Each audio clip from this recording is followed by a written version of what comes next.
Newcastle 1. Race officer speaking. Pressure coming here, pressure coming. We're getting lower and faster here. Still gaining on the lane line there. We're looking at 10.5 to 42. Welcome, podcast listeners, to another edition of my sailing podcast. Thanks for tuning in. We've got yet another bumper two-part edition this month, and there's a little surprise in store for you too. It is nearly Christmas after all. Before we get to that, there's a little housekeeping to catch up on, a few things to mention. Firstly, as you may have heard, there's been a slight tweak to our opener this month. A few changes in the audio. Something we've looked at after an email from a fan in Canada. A listener who pointed out that we only had male voices in the dramatic onboard action in the opener to the podcast. And that as there were plenty of professional women sailing boats at a high level, shouldn't we be reflecting this? She was of course correct. So we had a think, and with help from the guys at Team SCA, many thanks Phil Williams and Vicky Lowe, we've made a few tweaks to reflect this very good point. So Jocelyn in Canada, many thanks for your input. I hope that adds even more to your enjoyment of the podcast. As I hope you all know, last month's edition was all about the unique solo offshore challenge, the Vendée Globe.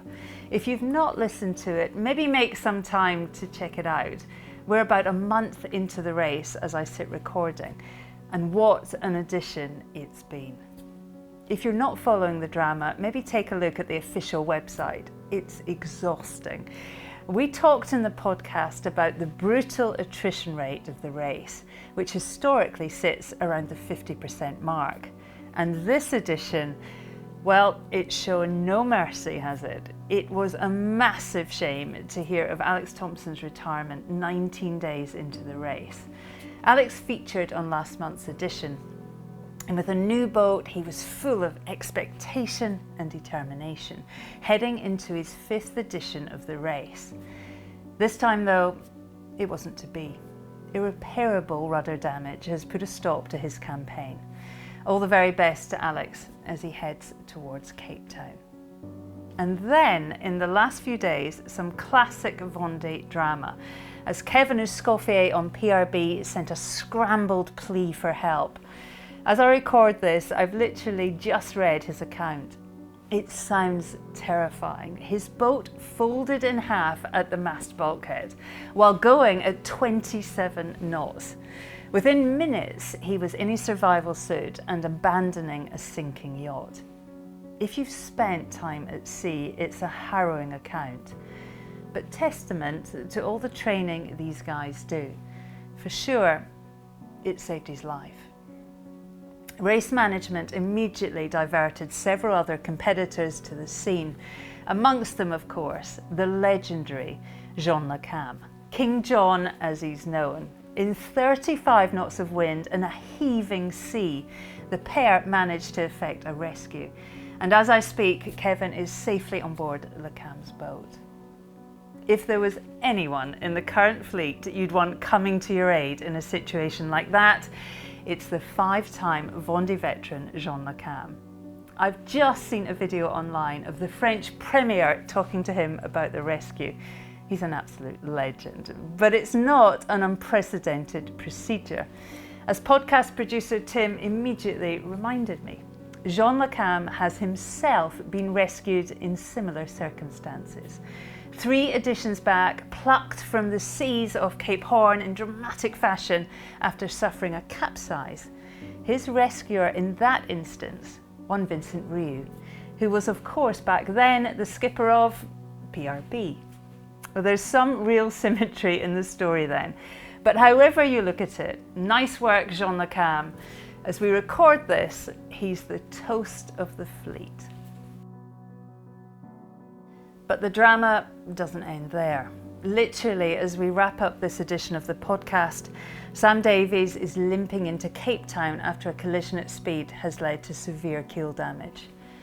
It's a tough race, the Vendée, a fact Sam's so aware of, but it's such disappointing news. Sam's a tough cookie. If the damage was anywhere near repairable, she'd be on it. As we publish this edition, it's not looking good. But I'm sure I speak for all our podcast listeners when I say you've got an awful lot to be proud of, Sam Davies. Now, I normally record these intros from somewhere around the promenade in Cowes or back at home, gazing over a yacht-filled Solent. But this time around, well, it couldn't be more different.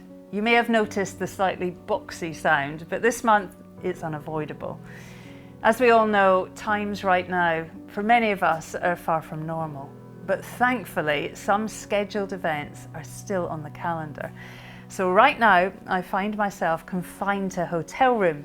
We're in quarantine in the wonderful city of Auckland, where in just a matter of weeks, we shall finally be seeing some action out on the water from the 36th America's Cup.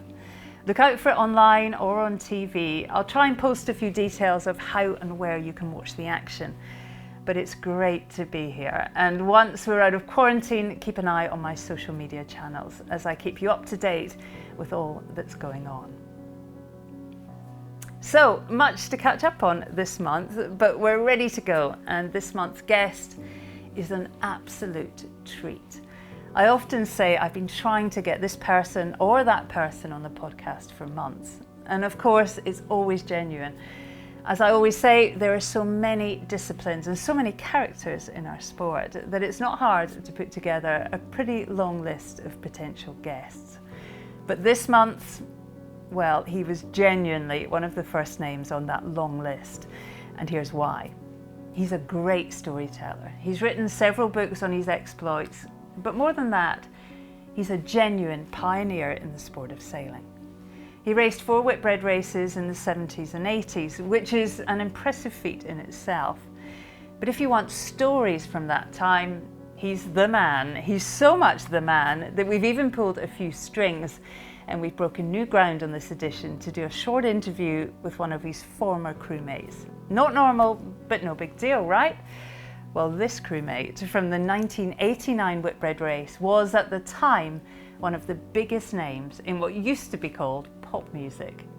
He's the frontman of a Grammy-winning, platinum album selling, Rolling Stone magazine cover adorning, James Bond movie theme tune performing superband of the 1980s. I am, of course, referring to the one and only Simon Le Bon, frontman for Duran Duran, the band that in the mid-80s decided to hire our guest to skipper them through the Whitbread Round the World race. Simon very kindly agreed to join us for a quick chat, so we catch up with Simon a bit later on. But our guest is, of course, the renowned Whitbread skipper, writer, adventurer, the very talented Skip Novak. In part 2 of the podcast, we talked to Skip about his pioneering polar exploration business, his famous pelagic exploration yachts, and his love of sailing at high latitudes. But in this part 1, we talk the Whitbread, back when heading off around the world was a wildly unknown adventure, of how the whole Duran Duran escapade came to be, and of how a famous capsize in the Fastnet race, just weeks before the start, nearly ruined the whole thing. It's a compelling listen. I hope you enjoy the time I spent with the legendary Skip Novak.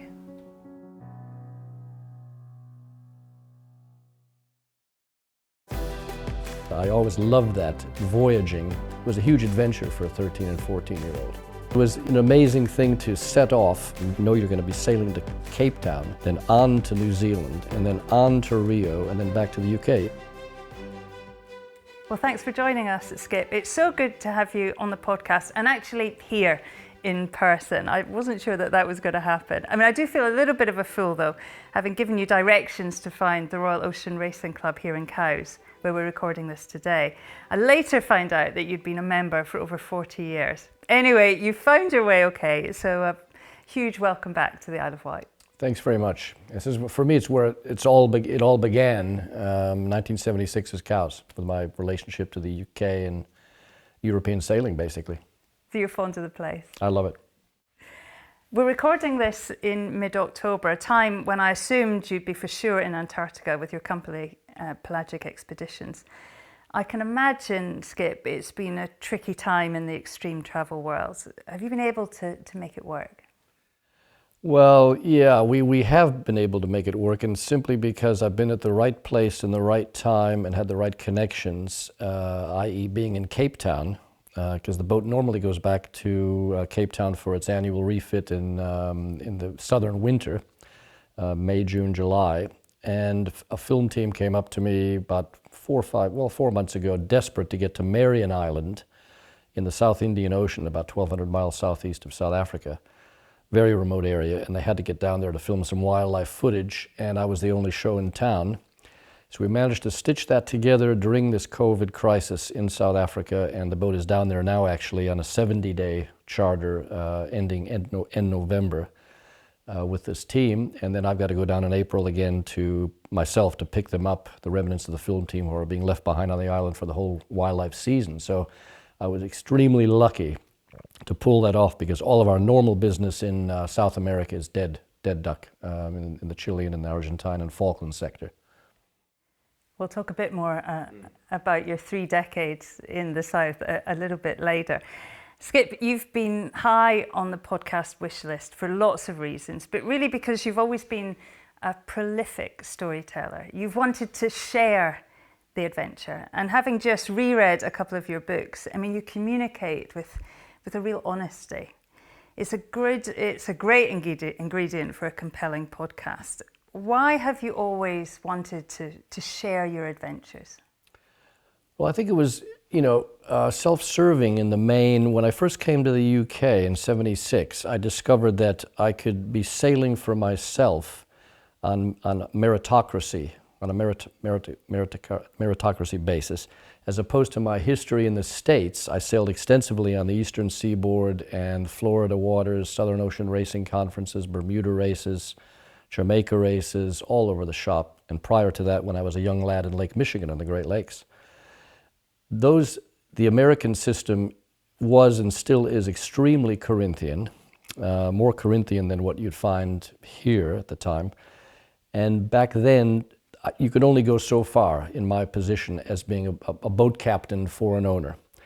And there was a very disparaging name for a boat captain back then that I'm not going to repeat on this podcast, but that was basically it as a young sailor. Unless you had some connections to, when you were in the Ivy League school over there, and eventually became a boat owner yourself one day, where you could actually skipper your own boat. There was no room for maneuver. When I first came to the UK, I sensed that this was a different environment, and certainly what was happening in France preceded what was going to happen in the UK in terms of sponsorships and that type of thing. And I was very lucky to land my first around the world race in '77, '78, very shortly after I arrived in Cowes in summer of '76, and I was off and running. It felt, though, like you, from an early age, you understood the relationship between media and profile and storytelling, and perhaps how important it was in the whole deal.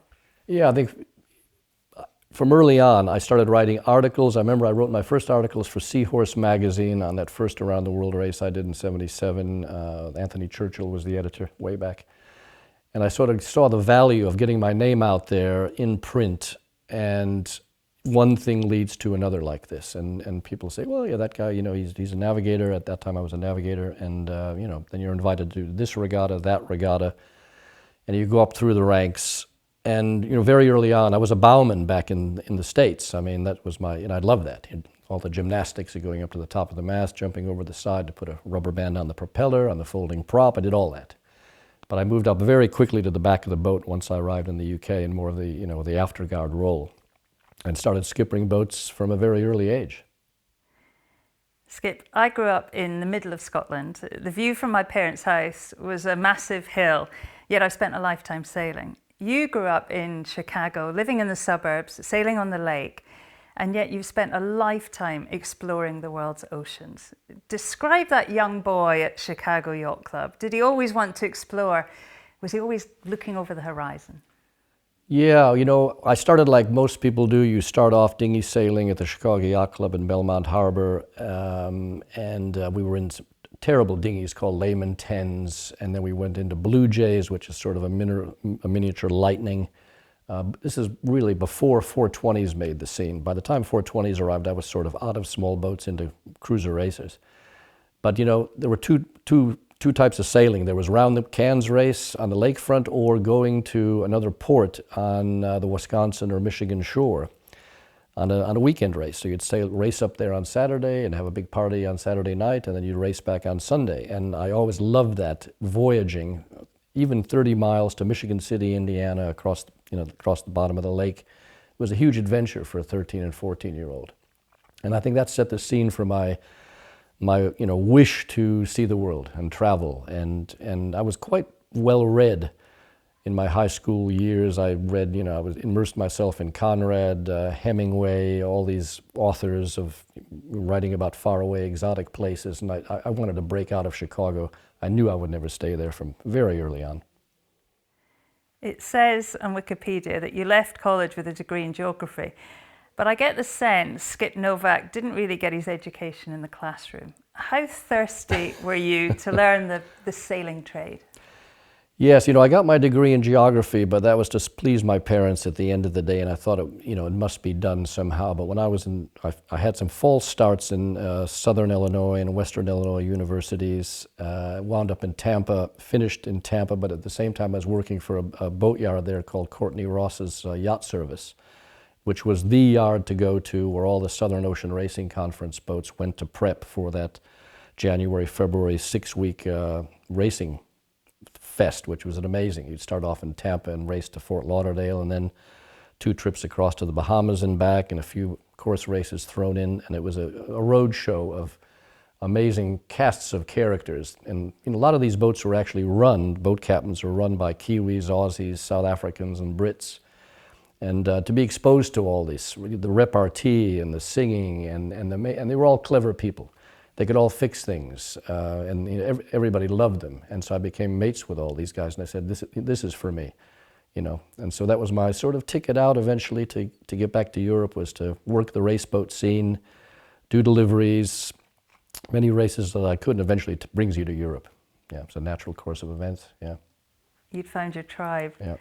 I mean, how did you get really good? What was the landscape like in the 70s? I mean, was it feasible really to forge out a career in ocean racing? Well, as I said, you could only go up to a certain limit of being a boat captain for an owner who was on the race scene, and that was really it. And I sort of did that pretty quickly by working in the shipyard. I was given immense responsibility at the age of 21, 22, delivering boats around the Gulf of Mexico and around Florida, up the East Coast. We used to commission production boats, those plastic pop-out boats in Florida, Morgans and Irwins and all that type of thing. They were terrible boats, and we used to put them together in the shipyard, rig them, and then I used to get the job of delivering around to either Miami or someplace further up the coast. So, somehow they believed in me, that I was responsible enough in amongst all the other irresponsibility that we perpetrated continually.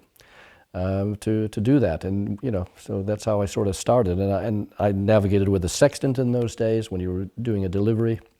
I was well steeped in celestial navigation. So yeah, I was well placed to arrive in Europe as an American expert. That's what everybody considered me when I came in Cowes. There was something special about this American who wanted to stay in Cowes for the winter of 76, 77. They said, "Geez, you sure you want to hang around here?" And I said, "Yeah, I love it." Yeah, I mean, we don't get many foreigners here. No, there was no. I was the only one. So in 1977, you're off on the Whitbread Round the World race as a navigator on the Swan King's Legend. I mean, you were so young. I mean, looking back, were you excited or just a bit kind of blasé about it all? No, we were all excited. I managed to get a lot of my sailing mates from the States on the crew. It was a very multinational crew. And the owner, Nick Radcliffe, was sort of a owner in name, but he didn't really have the sailing skills, and he was a bit short of cash. So it was an adventure in every sense of the word of getting that boat around the world. But we had a pretty crack crew. We came second. It was my best result, actually. I went downhill from there with all the other races, but but it was an amazing thing to set off especially for me from Chicago, and you know you're going to be sailing to Cape Town, then on to New Zealand, and then on to Rio, and then back to the UK. It was a Conradian experience, sailing back up through the western approaches at the end of that whole thing. I mean, it was really amazing. It was the best one. Yeah. What was the Whitbread really like back then? I mean, give us a sense of just how wild it was. Well, I would say it's quite disorganized in the main of preparation, because there were very few boats that were really well funded. The only one I think that I can remember that was well funded was Cornelius Reachoten on Flyer 1, who did win the race. The rest of us were all grappling for, trying to make it all happen in amongst chaos and not enough sea trial time. It's always last minute. But off you go, confident that you know what you're doing, and you got a good boat. You got a Swan 65, so we weren't worried about the boat itself, but what was going to happen when we hit the Southern Ocean, and we had quite a few mishaps, and as we cut our teeth in the South Indian, so to speak. Yeah. I'm right in saying that it was your first time in the South. Yeah. What did you make of it all? I loved it. I mean, I loved the challenge. I love cold weather for a start. So this whole thing of sailing in snow squalls, and and eventually you were deep south. You're sailing by icebergs, and that didn't faze me. I felt so alive to be able to be doing that, and so privileged to be participating and actually, and navigating the boat as well, finding your way through this murk, where you didn't have sights for 7-8 days at a stretch, and you were DRing and the whole thing.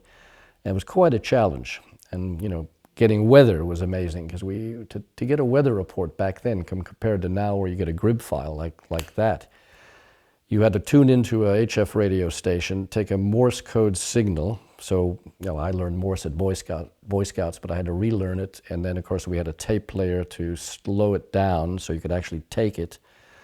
And then those dots and dashes translated into lines on a chart that you had to draw, a big scale piece of paper, isobars, pressure centers, and fronts, and draw a weather map. And of course, this took hours, and by the time you did it, the weather had already passed and gone, and you were...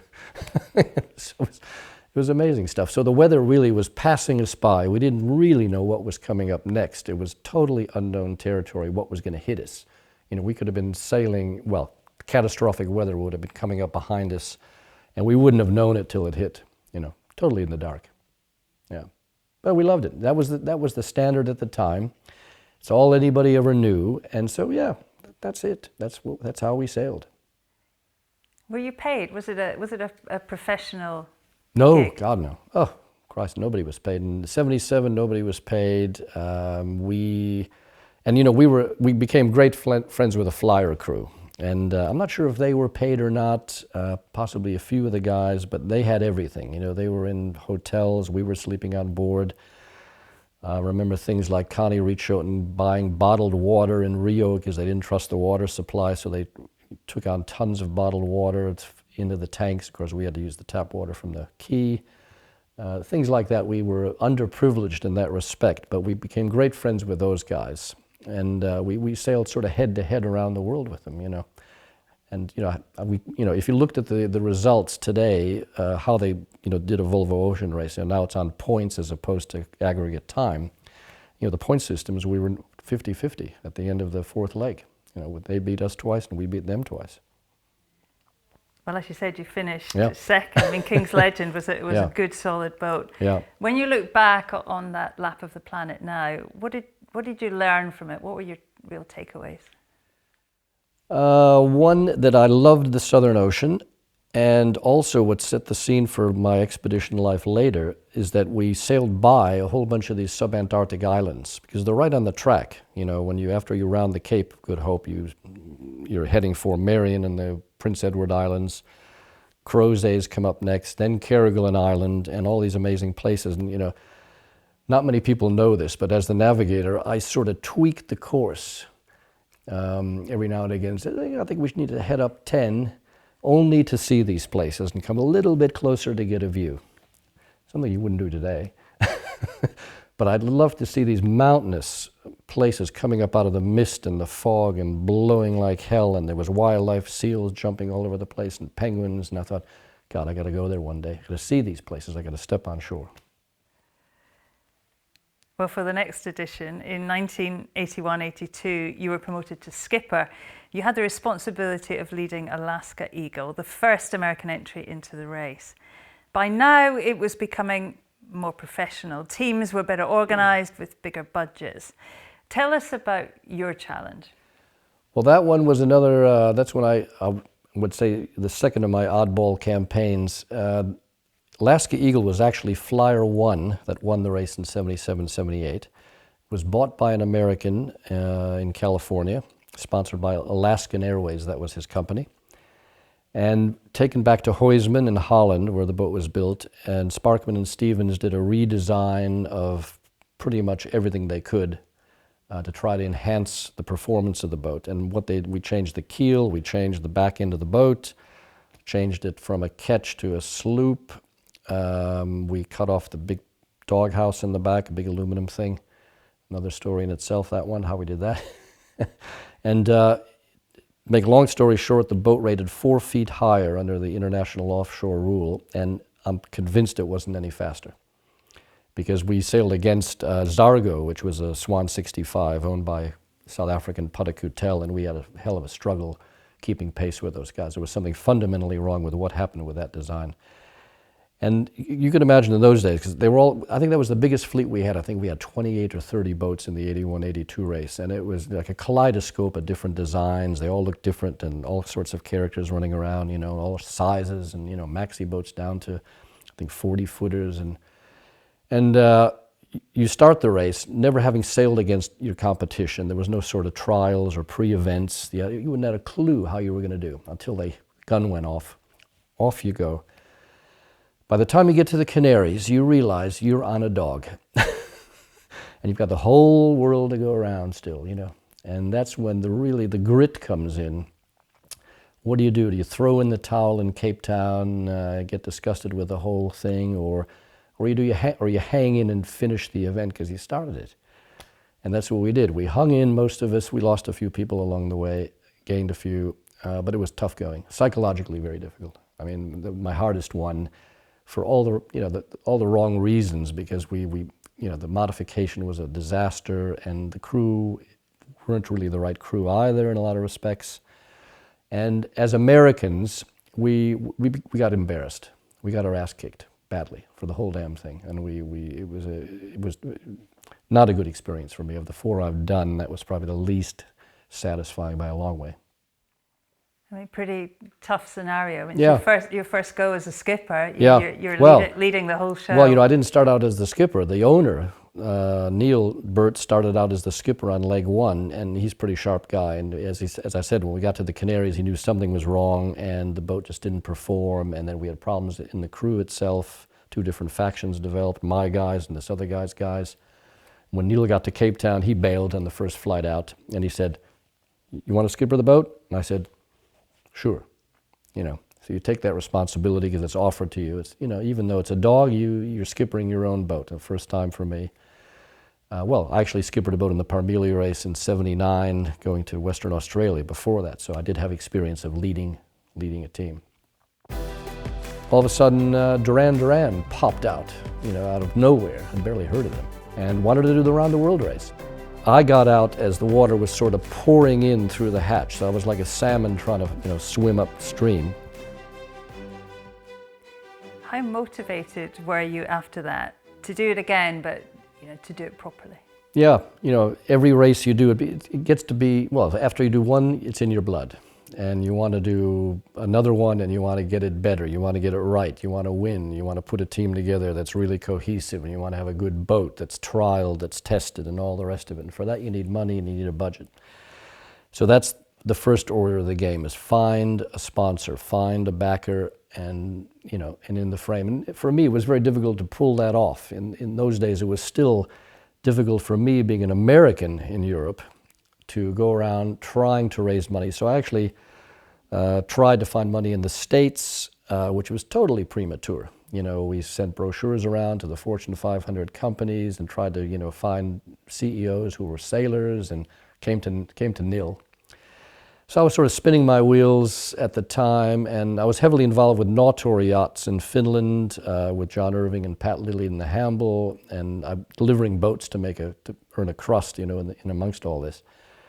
And all of a sudden, Duran Duran popped out, you know, out of nowhere. I'd barely heard of them, and wanted to do the round the world race. You know, this rock star says, "Yeah, I want to go around the world," and you know, and then the Nautor guys tried to sell him a Swan 65. Such a successful boat with a pedigree, you know, Sayula, King's Legend, and all the rest of it. And I got involved. The Nautor guy says, you know, we want to get you involved because, you know, da-da-da-da. And so we had a meeting in Paris, I'll never forget it, with Simon and the two managers, Mike and Paul. And Simon was very much in his rock star persona, cavorting around and effing and blinding and this type of thing, you know, and the managers were there with John Irving, and we came to the conclusion over dinner and drinks that, you know, the Swan 65, much to Irv's chagrin, that the Swan 65 was really not the way to go, had to be a maxi, you know, with Simon's profile. So, and this is January, you know, I think just after the time of the boat show. And so, maxi in January to do a round the world race in September coming up. And well, you know, you're not going to build one, design and build one, so we started looking for old used maxis around, and that's when we found what was Colt cars for Rob James, designed by Adrian Thompson, built by these guys, Rob Lipsett and Cowes Vision Yachts, and bought the hull, which was sitting in the West Country, you know, naked hull with no structure in it. That's how far they got when Rob was sadly lost at sea, you know, off his trimaran, and bought that thing and, you know, shipped it down to Moody's, stuck it in the water, towed it across to Cowes. And I remember how the name came up. Simon, we were all down below, and Simon came down for this, of course, and we were being towed over to Cowes. And somebody said, what are we going to call this thing? You know, what are we going to name it, Simon? And he sort of like banged on the hull, and the whole hull reverberated like this. And he said, let's call it Drum. And that's how that happened, you know. So that was the start of that project, you know, and that was a hell of a thing, you know, to put that boat together in the time we had, and it was a very innovative structure, carbon fiber ring frames, never been done before, you know, no metal in there, and it was, you know, Adrian Thompson was a very experimental designer, so we were pushing the bar there, and the time frame and all the rest of it. We had a budget, you know, they backed us. Put it all together, and then of course we, as you know, we got up to that famous Fastnet story, which I'm sure you're going to ask me about next. We'll get to that. I mean, before Yeah. that though, you know, at that time, to put it into context, Duran Duran were #1 in the US charts. Simon was on every teenage girl's bedroom wall, including mine. There you go. I mean, did you have any idea just how rock and roll it all was? And why did you think he wanted to do it?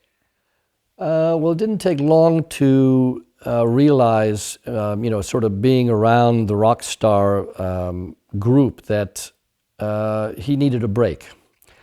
And I think, if I'm right to say, that at that point Duran Duran had a split, and they became Arcadia and Duran Duran, and the whole thing was fractured, and it was quite stressful. Everybody was, you know, hating each other and all the rest of it. And that's when Simon said, you know, I'd like to go off and do something else in my life, and the moment was right. And so we sort of realized that pretty early on. But we had no idea of, you know, he didn't, sailing skills were, you know, almost nil. So, you know, we had a lot of unknowns how this was going to pan out. But like all these things, especially for me in my life, you know, if something was a sure bet, or there was a more interesting thing to do, which was totally unknown, and anything could happen, I would take the uncertainty, just for, that's me. So there we were, you know, off and running, yeah. You seem like a man who's always up for a challenge. I mean, there was less than a year to go, wasn't there? Oh yeah, no, we had you know, not much time to pull it all together. How last minute was it? I mean, how crazy was that final year? You know, it wasn't that crazy up until the Fastnet race. You know, we got a good crew together. You know, we had some of the top guys. I mean, Rick Tomlinson, the photographer, well, he became famous on drum. He was a boat builder turned photographer. Magnus Olsen, of course, who everybody knows in sailing, he was seconded in with Roger Nielsen navigating, who navigated for us in 81, 82 on Alaska Eagle. And Neil Cheston, I mean, you know, these are top yachties at the time. You know, seamen, good offshore guys. We didn't have any dinghy sailors to speak of. I mean, Laurie came with us on the first leg, Laurie Smith. Yeah. But it was offshore guys, you know, and that's we could talk about it later, that split between the offshore guys and when the Olympic guys came into the Volvo. So, you know, everything was pretty well done. You know, we had a budget, we were in a good shipyard, we built the boat, got it stuck together, and we were on a roll. We felt good, you know, up until the Fastnet race. Well, as you say, there was 6 weeks to go till the start of the Whitbread, and you know, a real chance to do a solid race. Yeah. The Fastnet race, of course, and Drum was the star attraction. Sailing with the National Treasure. I mean, your fate was now of real general interest. Talk us through what happened. Well, we went, and we had 24 guys on board, and went down channel, and we were beating around Dodman Point at the time of West Country. And we had trouble with the rudder earlier in the day. The top rudder bearing was sort of going adrift, so we were fooling around with that as we were racing still and, you know, playing around. And then we were on the wind, I think with a number 3 and a couple of reefs. I was down below at the nav shack with Roger. Had a watch on deck, watch down below, sleeping. And it was going, you know, windy, cool day on the wind with a lot of boats around, luckily. And all of a sudden there was this almighty bang. And your first reaction is rig gone, and then the boat just kept going. You know, it was already heeled about, you know, 15 degrees, and it just kept going, and Christ. And Phil Wade, I remember he just yelled, "Get out, everybody out, everybody." Everybody who was awake rushed for the hatch. And I got out as the water was sort of pouring in through the hatch. So I was like a salmon trying to, you know, swim upstream. Managed to swim out, and as the boat sort of closed, the deck was coming down on top of me. I sort of grabbed the rail and bang, you know, like a coffin door, it shut. And luckily, I was outside the boat, not underneath it. And you know, everybody was in a hell of a state. There was a whole bunch of guys who got out. Same with me. The guys on deck just rolled over, obviously. And then, of course, all the guys were left behind. There was no time to wake anybody up and, you know, other than shouting, "Get out, get out." So they all sort of woke up, but they were, you know, in their underwear, in the sleeping bag, as the boat just flipped over. Happened in 20 seconds. So there we were, all bobbing around outside there and hanging on, and Jesus, you know, that hasn't really, you know, settled into your head what the hell happened here. And obviously no keel, and there's guys down below, and one by one we hoisted ourselves up on the deck. Phil Wade got up, I think, first from the rudder end, because the rudder was sinking down back end, and put a life harness tether over, and we hauled ourselves up. So very quickly we were all sitting on the deck. And then realized, you know, how many were up here? Well, we're 18. Where's the other 6? You know, still down below. And a couple of guys like Roger, he swam out after the boat, the navigator swam out after the boat was completely upside down, and he swam out through the hatch, through this like tentacles of running rigging. You know, imagine a kilometer of sort of wire and rope sheets hanging down now off the rod on the deck. He managed not to get himself tangled up. So we started shouting down through the through hull to the guys, "Don't swim out, don't swim out." We knew the boat wasn't going to sink, and the safest place for them was to stay in there, because we were already freezing. You know, we were down there, you know, and some guys undressed, some guys did have fall away the gear, we were all like huddling like this. And Simon and the others were still in there. And, well, boats were sailing by, and Magnus Olsen, who hadn't joined the crew, he was on Karat, a Swedish Admiral's Cup boat, and he was literally right next to us. So his eyes must have been out to here. And very quickly, the rescue was called out by the other boats in the fleet, and people up on the cliffs. We were close inshore, had seen the boat go over, and they were, you know, got on their, you know, whatever, radios or phones in those days. Did they even have mobile phones? I'm not sure. Anyway, probably not. So very quickly, after probably half hour, helicopter Sea King came over, and a lifeboat came over at about the same time. They started jibbing us off 2 at a time and dropping us up in the pasture up on the cliffs in a, you know, cow field up there. So everybody, and at the same time, the diver from the Sea King had to swim in and underneath and bring them out one by one. So everybody was saved. Now, if that would have happened, you know, 6 hours later after Land's End, going to the Rock. I mean, at night, it would have been a different outcome. Yeah. You're lucky in many ways. Very lucky. Yeah, lucky to be alive, you know. And then, but then we all got, you know, picked up somehow by cars and whatever, and bussed to this big fancy hotel. I can't remember the name of it, in Falmouth. And, you know, given boiler suits to wear, and, you know, we were given a meal, and then we were all thinking, you know, now what, you know? You know, John Irving drove up, you know, and I mean, the whole thing was just, yeah, it was amazing. And then Simon, of course, by this stage, the media was onto it, so they were at the hotel as well. And I remember Simon having to jump out of a first floor window to get away, you know, because he was being, you know, assaulted by the tabloids, at, you know, within an hour or two of arriving at the hotel. So yeah, interesting.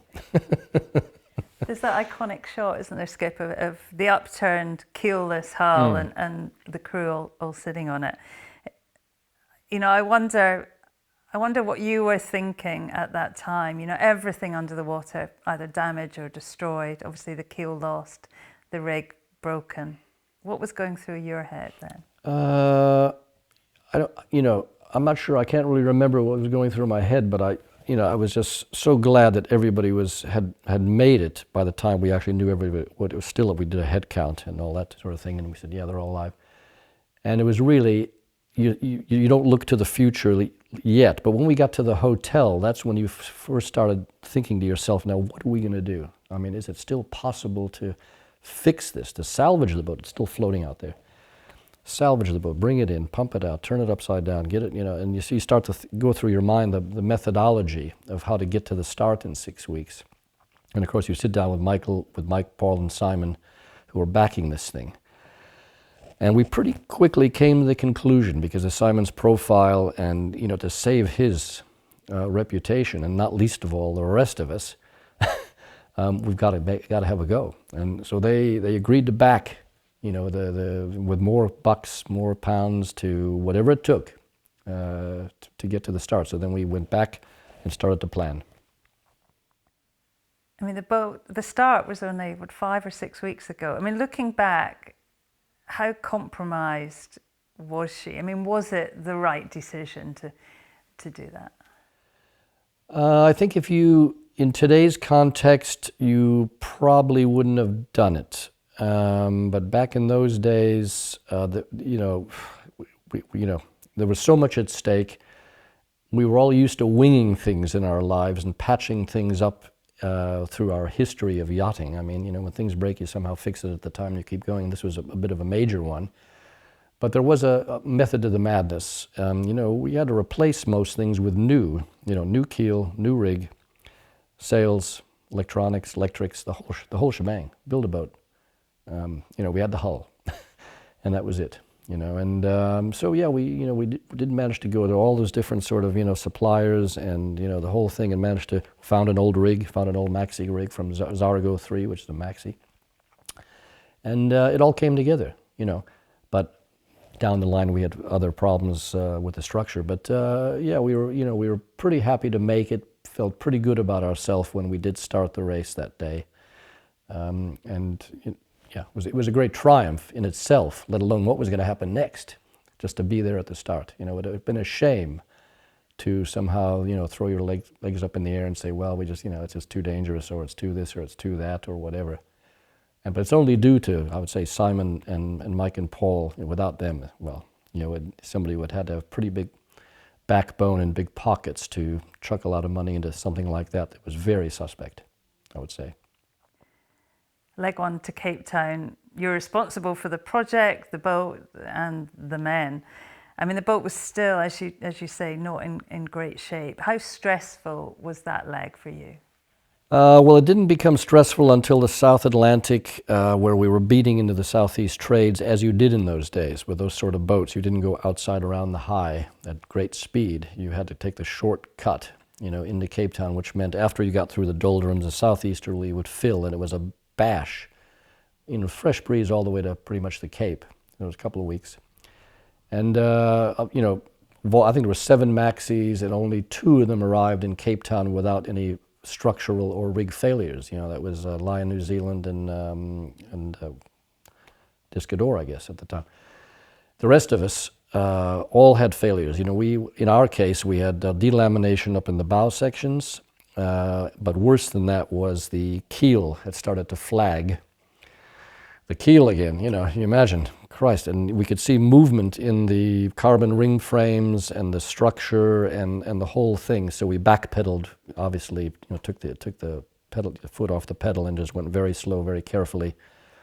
Shored up the bow section with strong backs and braces and all sorts of things like that to hold the hull in place. So we limped into Cape Town in pretty bad shape. And that was really probably psychologically a worse blow than the keel falling off, I would say, because, you know, Christ, you know, a level of confidence really down now. You know, what is wrong with this boat? Is this thing jinxed? Is it, you know, and the whole thing went through everybody's head. What do we do now again? Well, have another rethink and try to repair it. You know, and we weren't alone. You know, Code Door was they had delamination. There's a couple of rigs down, Port of Tan, and somebody else. So there was a lot of, you know, the whole Maxi fleet was, I remember up near Sturrock Dry Dock, it was like a Formula One pit of destruction there, everybody in pieces. And we had a month to sort that out, you know, in case. So off we went again, had a meeting with the owners, with Ron Holland and everybody, the designer, and made a plan to, you know, to repair the boat. And we had to take a drastic measure by putting in a steel substructure in situ, welded in situ into the bottom of the boat, which meant, first of all, clearing out the interior, taking everything out of there, midsection. And then guys from Sen Marine there in Cape Town welded this, you know, extremely heavy, the thing must have weighed about 2 tons, and something for the keel bolts to then bolt up through into the steel, sandwiching the carbon and the Kevlar hull and skin. You know, tie it all together, basically. And of course there was, oh God, you know, now the boat's going to be heavier, now it's this, now it's that. But that was the only way to give the crew, I think, confidence. Yes, it's going to be heavy, performance is going to be down, but it's not going to sink. And that was the only way to get around that one, to keep the crew together. I think we lost one crew member in Cape Town, everybody else hung in. Yeah, which was a hell of a thing. I remember Magnus was very good, because he was doubtful, but he had a good, you know, the spirit of Magnus Olsen was amazing, you know, and he really helped me, because I was pretty stressed at the time and really wasn't a pleasant person, I would say, for a part of that, and I was stretched to the limit, and Magnus really was the cheerleader with the crew to say, look, I think it's going to be okay, guys. So off we went in the Southern Ocean, and from that point on, it was great. You know, we raced hard, didn't hold back, and we were all in agreement that, yeah, we're going to be okay. But, you know, as you turn the corner out of Cape Town and you go in the Southern Ocean, you are out there. It's not like going down the Atlantic. Very few places to get help, very few places to go and limp into. But they believed, I mean, yeah, the guys believed in you and yeah, what you'd done. Yeah, I think we believed in ourselves. You know, we had a very good team, strong team. I think that was the big thing for me, and the drum thing was everybody stuck together till the end, the core group, and that was the biggest joy for me, you know, bringing the whole crew back to the UK in the end of the whole story. Well, Simon was busy at the beginning of the race, but he raced with you as part of the team in the last 2 legs. Yeah. You must have attracted a bit of interest in the race village. I've seen some of the shots. Oh, yeah. It's incredible. I mean, what are your memories of being caught up in the rock and roll world? Oh no, we loved it. I mean, the crew, all good-looking young guys. You know, they sort of cashed in on the whole thing. You know, because every time we came in, especially to New Zealand, you know, there was every day on the quay must have been 50 or 100 young girls, teenage girls, sitting there with their legs dangling over the quay, watching what the crew were doing, waiting for Simon to show up.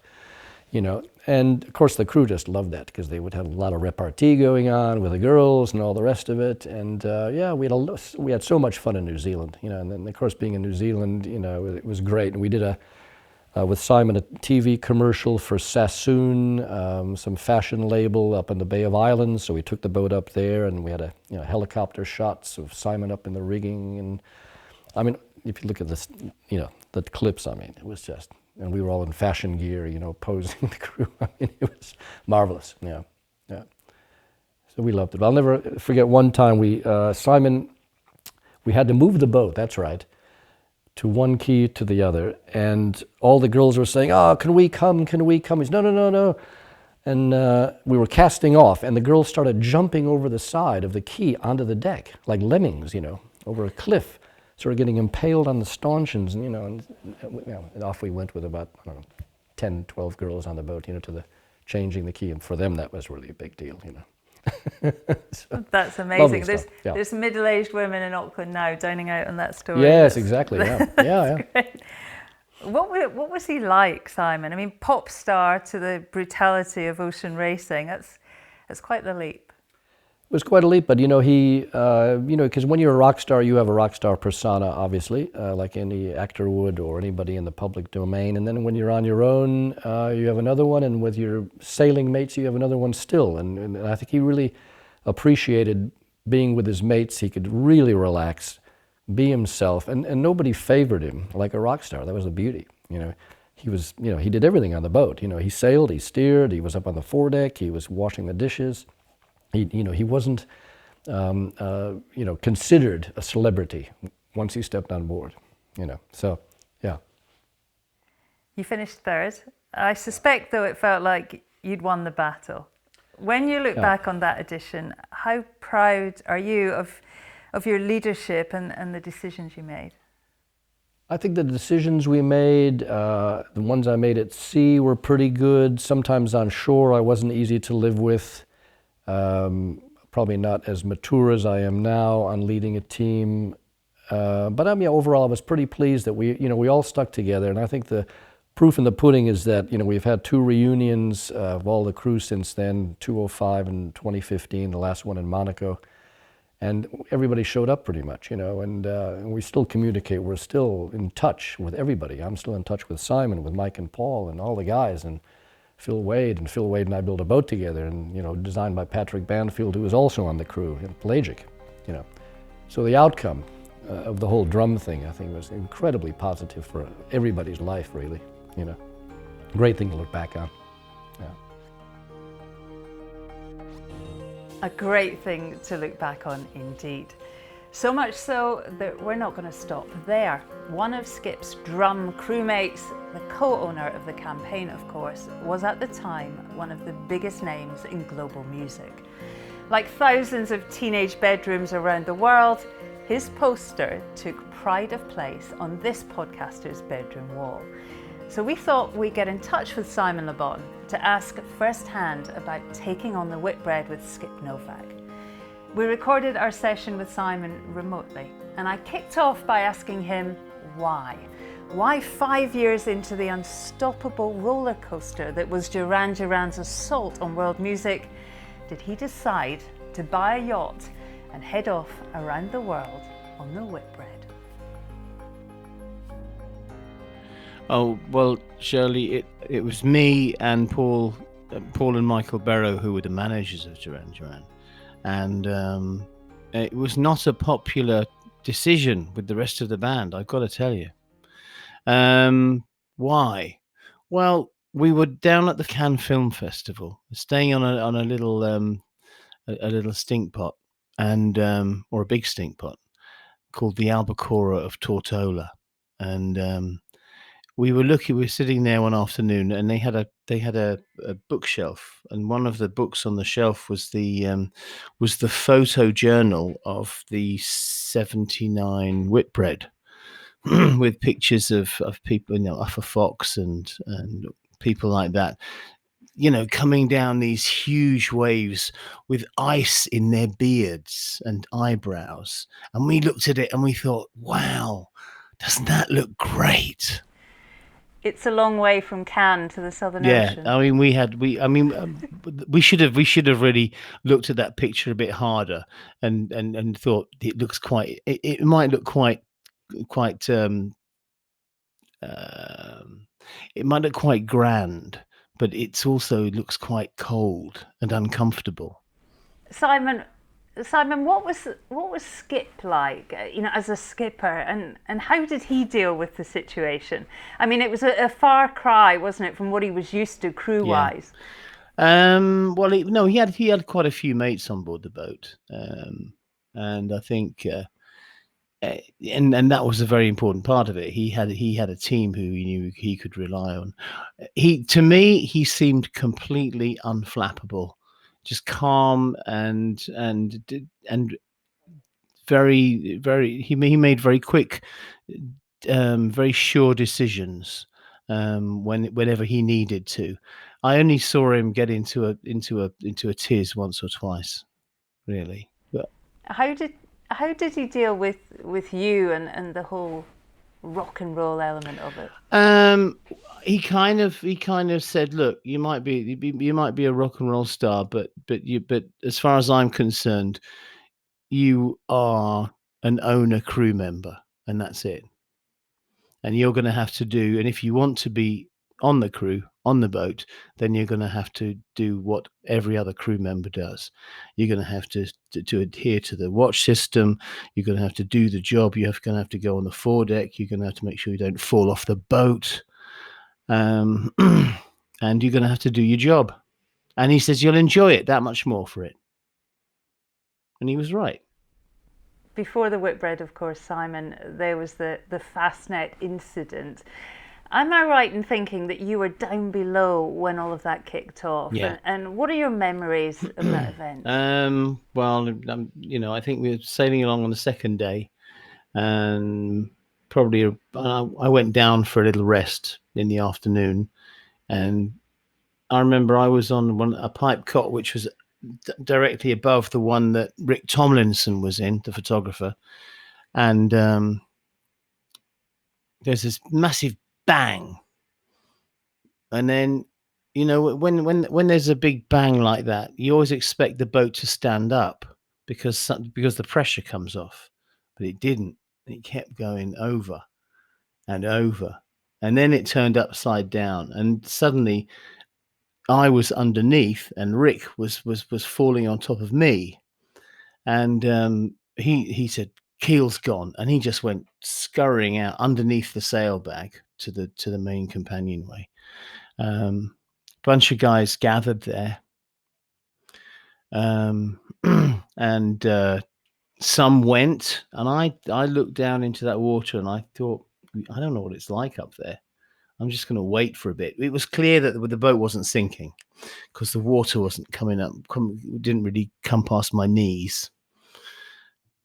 And we communicated with the outside of the boat. We got Pascal.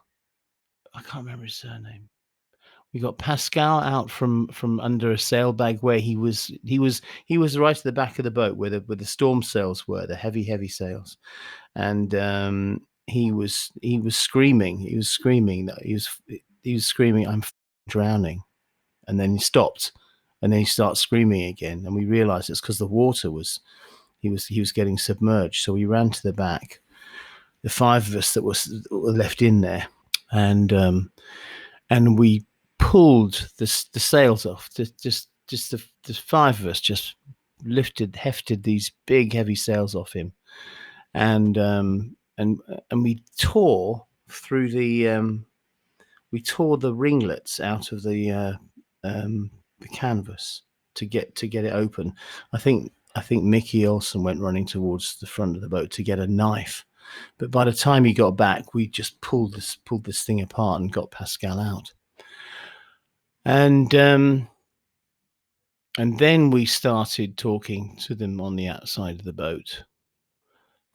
And Skip was, he said how many people he got down there, and we told him. And at first we got it wrong, and we thought we might have somebody missing. And then we did a recount, and we got it right. We got 6 down there, and that accounted for everybody.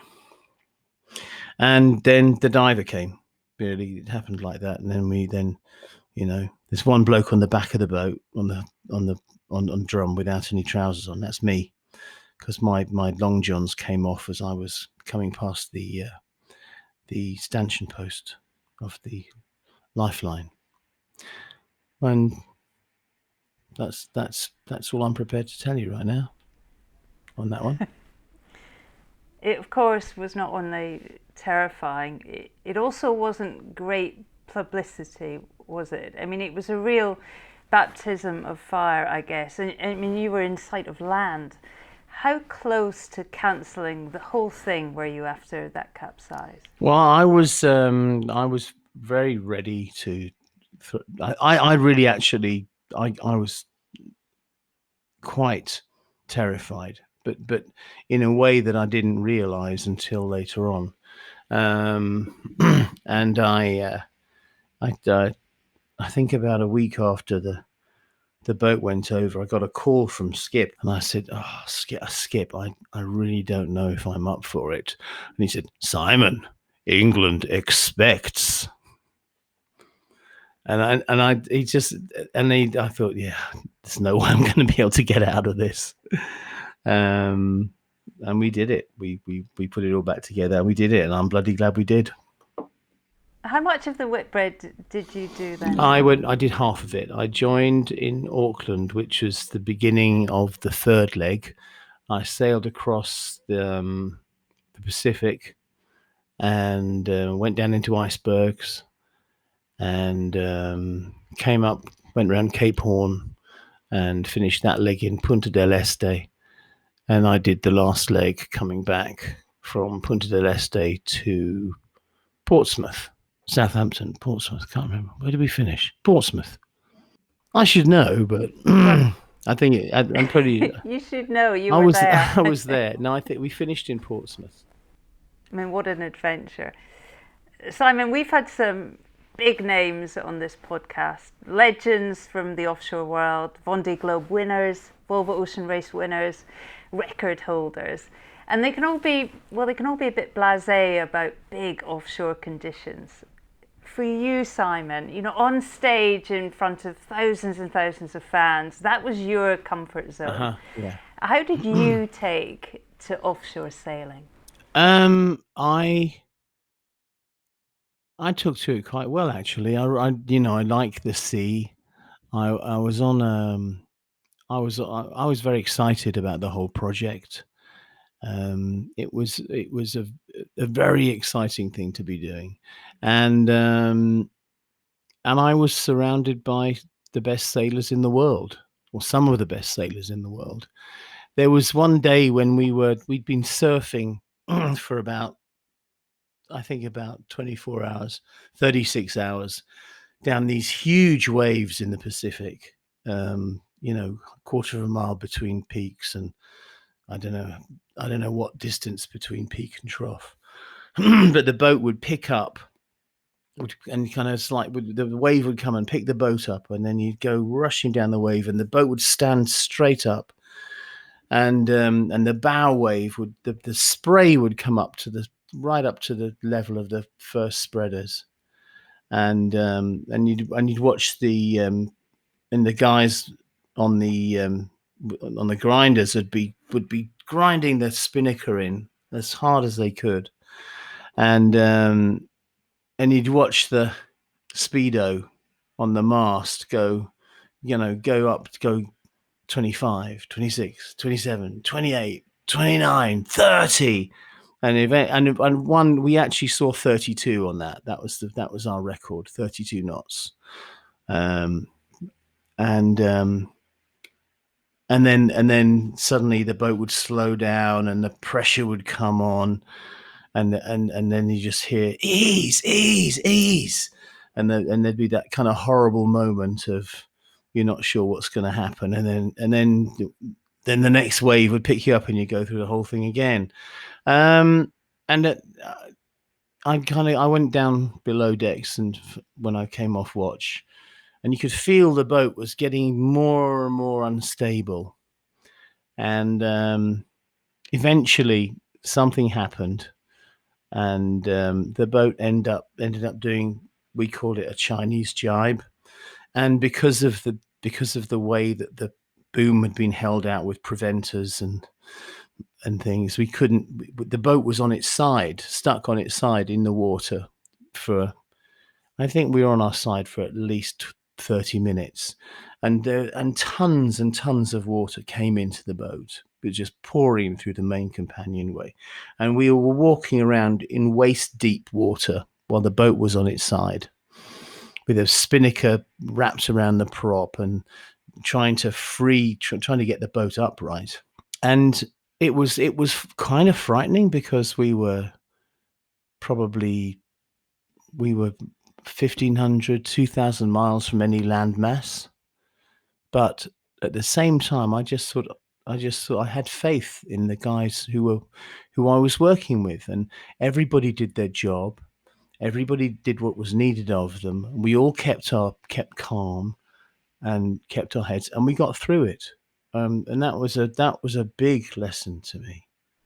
Just lastly, Simon, how would you summarise your half lap of the planet with Skip Novak? Well, that's a bit of a difficult question, Shirley. I'm not sure I can summarise it. I've got an anecdote to tell you though. Let me finish on that. So my one of my co-owners, Paul Barrow, was a real gourmet, and he didn't fancy living on sort of on the freeze-dried food. So he managed to smuggle aboard the boat a side of smoked salmon, which at some point was discovered. And Skip, he was so cross. And they had a huge row on deck. And I remember Paul saying to Skip, I suppose if you had your way, we'd be doing this whole race on hardtack. And Skip went, yep, and we'd be better men for it. Skip sounds quite scary, doesn't he? Simon Le Bon there, wrapping up this edition of the podcast with his recollections of racing around the planet with Skip. What an adventure. To both of them, thank you. It's been a fascinating listen.